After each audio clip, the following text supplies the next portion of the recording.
Salut les amis, dans cette vidéo je vais vous montrer comment transformer Skool en machine à cash avec du high ticket. Petit disclaimer avant de commencer, je voulais vous dire que les informations que je vais vous transmettre dans cette vidéo sont basées sur des dizaines voire des centaines de livres de marketing et de business que j'ai lus. C'est également basé sur mon expérience de ce que j'ai fait avec mon Skool, avec ma communauté. Et donc l'objectif c'est de vous faire gagner un maximum de temps. Et dans cette capsule de valeur, je vais condenser toutes les connaissances et toutes les choses que j'ai apprises au cours de ces dernières années sur les communautés, sur Skool, et je vais essayer de vous apporter le maximum de valeur le plus rapidement possible pour ne pas vous faire perdre du temps. Donc si vous avez déjà vu plusieurs de mes contenus, vous avez remarqué que je parle régulièrement de la méthode VIP, visibilité, intérêt et persuasion, mais dans cette vidéo, on va voir comment cette méthode s'applique à votre communauté Skool, et donc on va reprendre les mêmes piliers, ça va être la visibilité, attirer du trafic, capturer l'attention.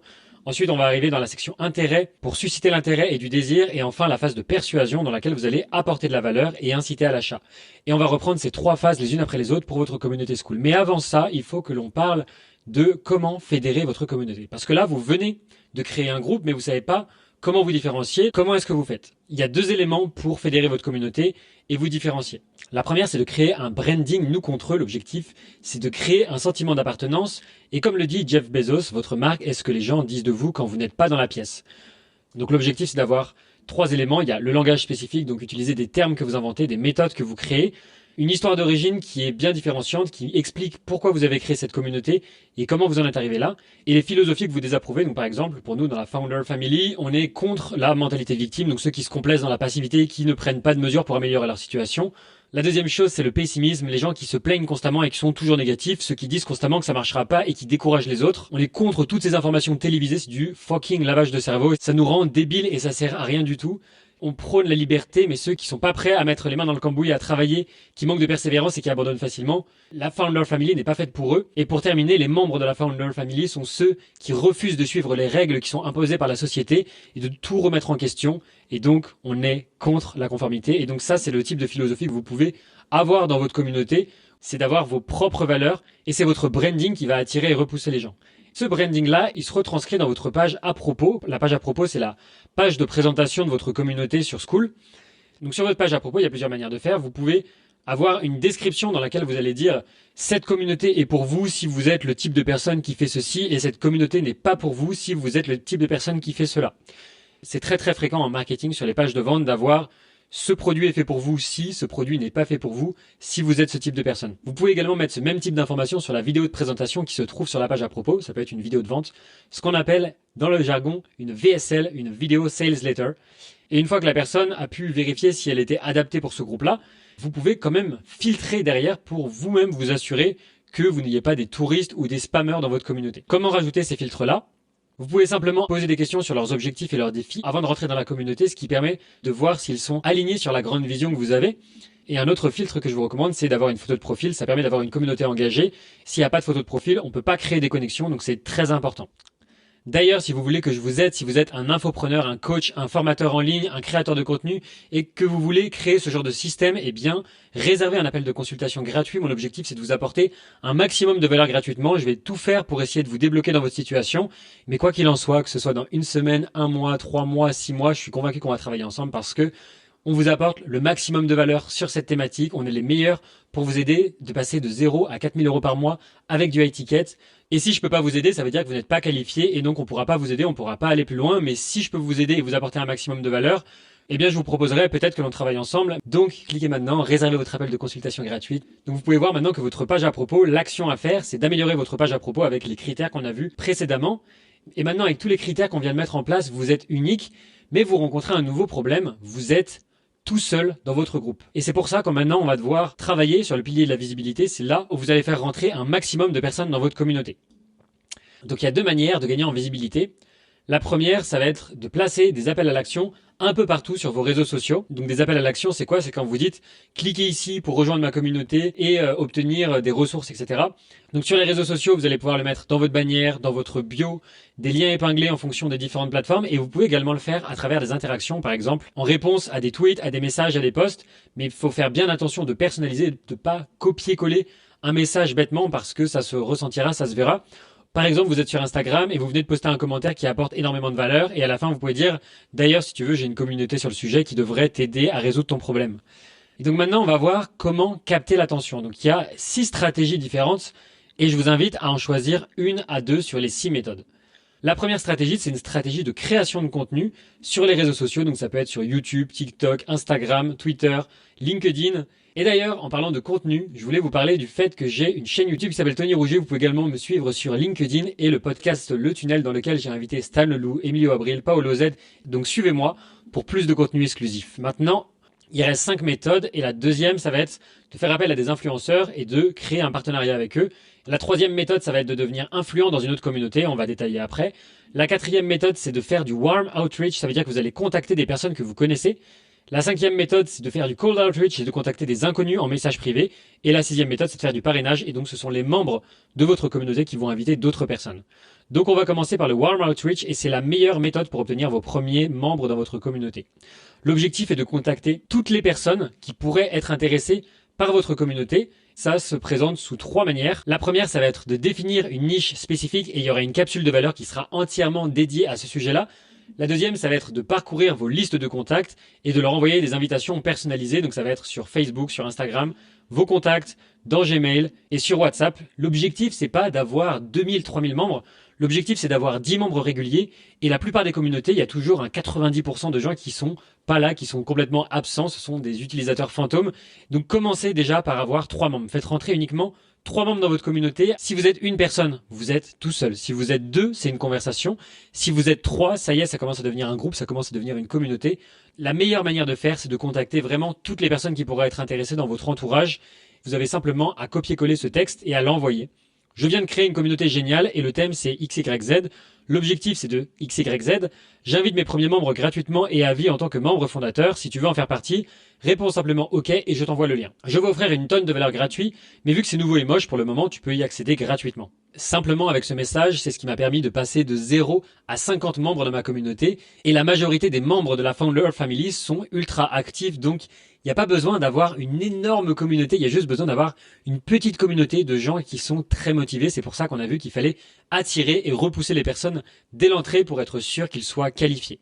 L'autre stratégie qu'on a vue, c'était également de devenir influent dans une autre communauté. Vous devez trouver la bonne communauté, une communauté avec une densité élevée de votre audience cible. Puis vous allez devenir la personne la plus précieuse. Vous allez essayer de grimper les classements, de partager des leçons, les actions que vous avez faites et pas les pensées parce qu'il faut d'abord partager des choses que vous avez pu tester par vous-même. Ensuite, investissez du temps dans les commentaires et dans les posts que vous écrivez. C'est important d'établir une présence forte et une fois que vous êtes dans le classement, vous mettez le lien de votre communauté en bio et il y a potentiellement des gens dans la communauté dans laquelle vous êtes devenu la personne la plus précieuse qui vont être intéressés également par votre communauté. Et enfin, vous devez bâtir des bonnes relations non seulement avec les autres membres mais aussi avec le fondateur parce que vous pourriez vous faire repérer comme un spammer si vous faites que de poster des messages dans la communauté et votre objectif au contraire c'est d'apporter énormément de valeur. Donc, il faut que vous soyez perçu comme quelqu'un qui apporte de la valeur. Donc, félicitations, vous avez au moins 10 membres dans votre communauté, mais vous ne savez pas comment animer votre communauté, comment apporter de la valeur dans cette communauté. C'est ce qu'on va voir dans cette section intérêt. Dans votre communauté, vous devez apporter le maximum de valeur gratuitement, mais on me demande souvent la question là dans ma communauté. Quelle est la différence entre créer du contenu gratuit et du contenu payant? Quand vous créez du contenu payant, vous allez vendre l'implémentation et la valeur spécifique et personnalisée, alors que lorsque vous êtes sur du contenu gratuit, l'objectif c'est de dévoiler tous vos secrets, vous allez parler de généralité dans votre thématique. Et il y a un livre de Gary Vaynerchuk qui s'appelle Jab, Jab, Jab, Right Hook. L'objectif, c'est de délivrer, donner autant de valeur que possible. Et au bon moment, vous allez proposer une offre payante. Et c'est exactement la même chose dans votre communauté. Petite anecdote, Gary Vaynerchuk expliquait que s'il avait pu renommer son livre autrement, il n'aurait pas mis Jab, Jab, Jab, Right Hook. Il l'aurait appelé Jab, Jab, Jab, Jab, Jab, Jab, Jab, Jab, Jab, Jab, Jab, Right Hook. Ça signifie que vous devez délivrer énormément de valeur, donc donnez tous vos secrets, n'ayez pas peur de tout donner. Les gens auront toujours besoin d'un produit payant parce qu'ils auront besoin, qu'on les aide à implémenter, ils auront besoin de quelque chose de plus personnalisé, de plus spécifique. Et c'est là que vous intervenez avec votre produit payant. Mais il faut que vous puissiez démontrer toute la valeur que vous pouvez offrir à travers votre communauté gratuitement pour ensuite offrir quelque chose de payant derrière. Parce que si les gens ne vous font pas confiance avec le produit gratuit, jamais ils vous feront confiance avec votre produit payant. Si vous voulez avoir un résumé de toutes les slides pour que ce soit plus facile à mémoriser, je vous invite à rejoindre la Founder Family. Vous aurez toutes les ressources gratuitement. Ensuite, vous avez 2 modèles pour gérer une communauté. Il y a le modèle gourou. C'est le gourou qui est en haut de sa communauté et il y a une communication avec une direction à sens unique. C'est uniquement du gourou vers les différents membres. Mais le problème, c'est qu'il y a une dépendance à une seule personne et si le lien se casse, la communauté s'effondre. De l'autre côté, vous avez le modèle réseau. Vous avez une connexion avec tous les membres de votre communauté, mais vous devez faire en sorte de créer des liens entre les différents membres de votre communauté, ce qui fait que si à un moment vous partez, ou si vous êtes moins présent, la communauté continue de vivre, la communauté devient autosuffisante, elle est indépendante vis-à-vis du fondateur et les membres ont créé des connexions entre eux. Donc le minimum syndical pour créer une communauté rentable, c'est ces 3 éléments suivants. J'ai hésité à vous mettre une autre section avec la section Overkill où ça serait comment créer une communauté rentable version Overkill en passant 12 heures par jour dans votre communauté. Mais là, c'est pas l'objectif. Je veux vraiment vous donner un minimum syndical pour créer une communauté rentable. Et donc, ces 3 points sont les plus importants. La première chose, c'est de mettre en place un événement récurrent par semaine. Il y a 4 types d'événements que je recommanderais pour créer une communauté. La première, ce sont les FAQ, où vous répondez aux questions des membres. Ça apporte énormément de valeur et pour vous, c'est une mine d'or d'informations gratuites. Ensuite, vous avez les sessions de coworking.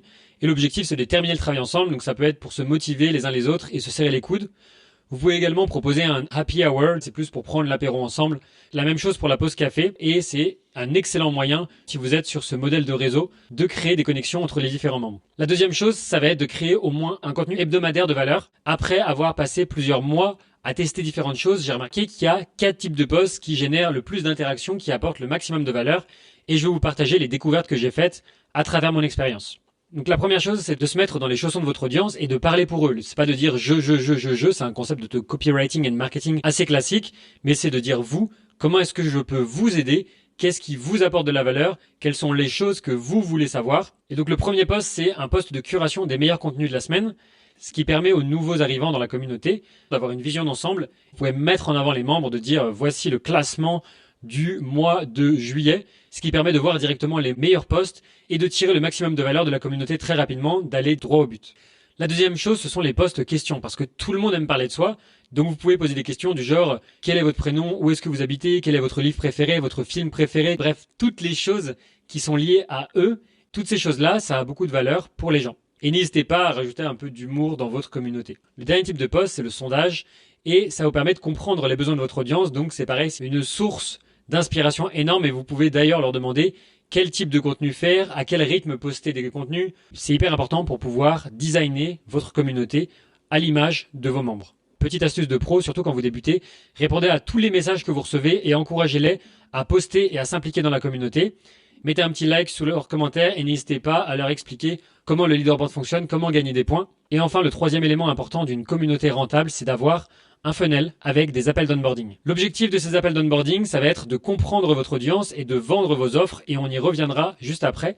Et vous allez les reconduire vers un calendrier qui va permettre de réserver des appels. Ça, c'était pour la section intérêt. C'est génial parce que votre communauté, elle est ultra engagée.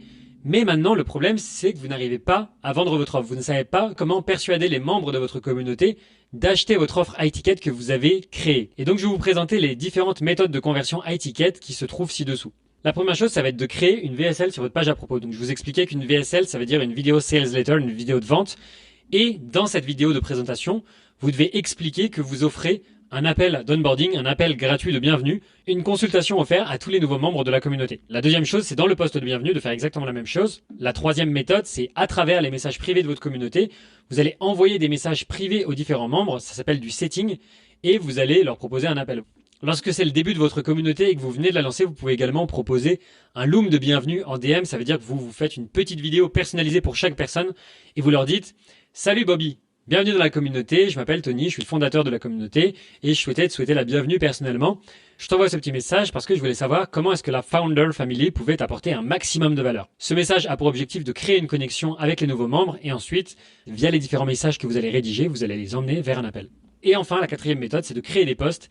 Et à la fin de ces posts, vous pouvez créer des CTA. Donc des CTA, c'est des appels à l'action en texte ou en audio et de dire réserver un appel de bienvenue. Une fois que la personne réserve un appel, il y a 2 options. Soit vous l'emmenez directement vers un appel de vente, soit si vous n'avez pas encore défini votre offre et que vous êtes au début, vous n'avez pas encore bien identifié le problème de votre cible et comment vous allez pouvoir les aider, vous allez proposer un appel de recherche. Et l'objectif, c'est de mieux connaître votre audience.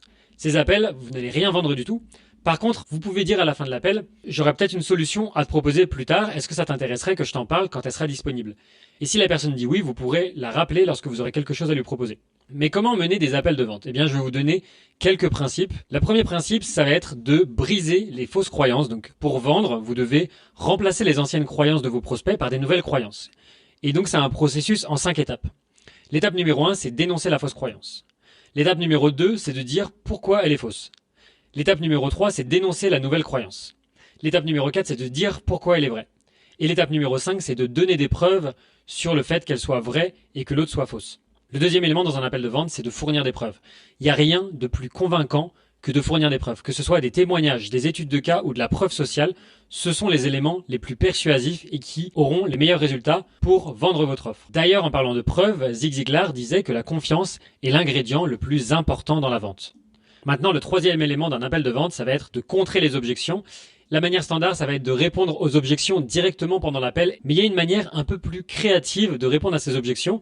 Et à force de faire les mêmes appels encore et encore et encore, vous avez des objections qui vont revenir. Et donc la meilleure méthode de contrer ces objections qui reviennent encore et encore, c'est de créer une vidéo pré-appel. C'est une vidéo que vous allez envoyer à votre prospect et vous allez lui dire « Tiens, regarde cette vidéo-là avant notre appel, ça te permettra d'en savoir plus sur la méthode. » Et dans cette vidéo, vous allez balayer toutes les objections. Mais si au début de l'appel, le client vous dit qu'il n'a pas eu le temps de la regarder, ce que vous pouvez faire, c'est simplement lui dire « Ok, je te lance la vidéo en marche maintenant, je reviens dans 3 minutes avec un café, le temps que tu puisses la regarder. » L'avantage, c'est que dans une vidéo, ça va peut-être vous prendre 3 à 5 minutes pour expliquer toutes les objections, alors que si vous devez les relever une à une à chaque fois pendant les appels, ça va vous prendre 15, 20, 30 minutes. Là, vous pouvez réfléchir, préparer vos arguments, et quoi qu'il en soit, vous aurez d'autres objections à répondre pendant l'appel, mais ça vous fera gagner énormément de temps. Et donc félicitations, vous avez fait une vente. Ces 3 méthodes-là vous ont permis de trouver votre premier client à étiquette. Comme vous avez pu le constater, on est passé par la phase de visibilité pour attirer du trafic et capter l'attention, par la phase d'intérêt pour susciter de l'intérêt et du désir, et par la phase de persuasion pour apporter de la valeur et inciter à l'achat. Si vous êtes un créateur de contenu ou un infopreneur, c'est-à-dire un formateur en ligne ou un coach, et que vous souhaitez générer 4 000 € par mois, avec de la prestation de service, alors cliquez sur le lien dans la description, on fera un appel de consultation, je vous apporterai un maximum de valeur, j'essaierai de vous débloquer la situation dans laquelle vous êtes. Donc on se retrouve de l'autre côté, c'était Tony, ciao!